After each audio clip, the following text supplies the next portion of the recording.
Hello guys, welcome back again. This is Suresh from SDET Mission channel. Today we will discuss about the Codegen additional topics. In the last session we have covered about how we can start Codegen and record a script.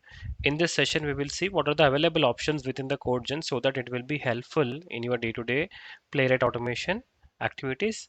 And in case if you are new to my channel, do subscribe to my channel and let's get started. And to see what are the available options in the Codegen, we have to type a simple command called npx playwright codegen -h. So this will give all the options which are available in the codegen so that we can utilize them for our day-to-day activities and which will help us. So if I go to the options, the first option itself, it says output file. So it saves the generated script to a file. If you see in our last sessions, we have created a script using this codegen, but we have copied manually and pasted in a file and then we ran. Unlike that, this option will help us to get those or save those manual steps and simply create a file. And next thing is the target language. In the last session we have seen about the test runner.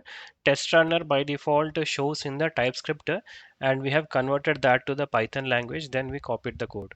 So to avoid that options of conversion, it will directly allow us to create the script in the Python. So this is the one more the useful step. And next option is a browser type. So browser type is also important because by default this codegen launches on the Chromium browsers of Chrome, and in case you want to run it in a different browser, then you can provide the Firefox or FF or WebKit or WK. Default is a Chromium. And some another useful feature is a device. So device, it's kind of a responsive UI browser. It will open in the responsive UI browser and it will start recording and you can record the script. And next option comes with the timeouts. So you can try out all these options, but I'm saying the options which are must needed, and we will use them day-to-day activities. And this timeout is also important. Then you have a viewport. So viewport is also important for your entire framework designing structure, and we'll see what are the important concept behind this viewport and how we can play with the viewport in the upcoming sessions. Now we will simply create a script and launch it. So for that you have to write npx playwright codegen and -o, and I have to provide a file name.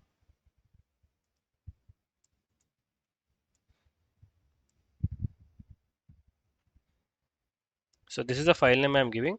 Then hyphen target, because if you're not giving this target, right, it will automatically opens in a TypeScript code. I mean, it records in a TypeScript format, and we have to again change manually a test runner. So I'm saying it to be recorded in a Python. Okay, and hit enter. It will launch two things. One is a browser, and next one is the test runner. And if you see the test runner is now pointing to a Python coding language. And if you see this library in the target library, so you can see the target library is a Python library. And by default this opens in the JS. Okay, and here I need to launch a website. So for that I will take this website as an example, and I will try to hit this URL,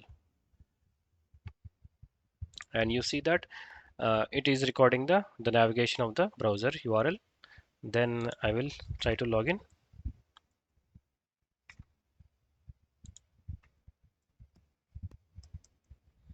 and hit login.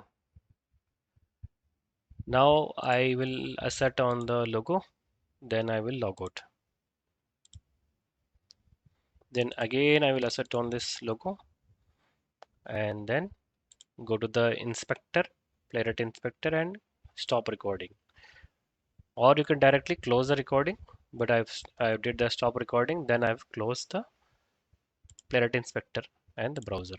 Now you go back to the PyCharm and you will see a new file is created here. So this is a new file which is in the Python coding language. Now we have to see whether this is running or not. Right click and run Python test. Now you will see a browser launching.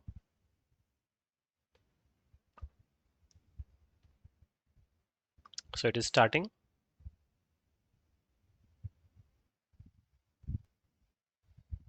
So it has started running the script.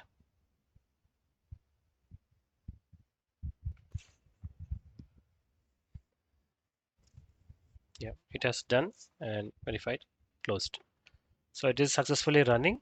So this is the one way of creating a script using the output file location and also the target language. You can change to any of the target language, but this series is for Python, so I have given the target as Python. And next available options, what we have in this Codegen is, so we have used output file target, and I will show you browser. So browser hyphen B. Then now we have launched in a uh, Chrome browser, right? So I will say that to launch in a FF browser, and this I will say it as 1 and hit enter. Now you will see a Firefox browser is open here instead of Chromium browser or a Chrome browser, and you can see it has the browser of Firefox. So this is the one option which is available, and I'm closing this.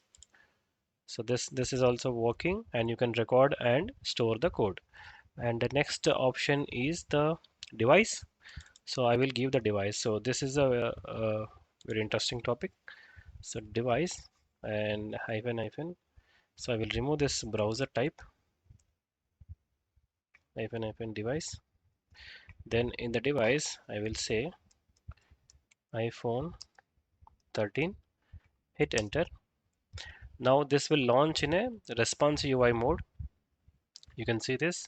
This is in the responsive UI mode, which is almost similar to your mobile screen, right? How your mobile look, right? In the similar manner, this responsive UI will be displayed on the same way. And next option you have was like a viewport. So viewport size. So this is also an important point to be remembered when you are in the framework designing viewport. And what I will give is I will give whatever coordinates I need, like 1280, 90, 900. Okay. Now you can change that to 1920. Okay, I will close this. So to close this, you can use the Control C also, or you can just close the browser window. Okay, and here I can say 1920. 1920 1080 is the resolution of screen size I am using. Okay, and if I hit enter, it will open in a full screen mode. So these are the some of the useful options available in the Codegen.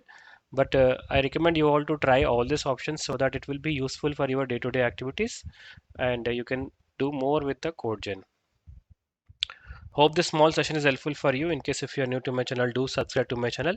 If you have any questions, queries, do post in my comment section. I will help you out. Thank you.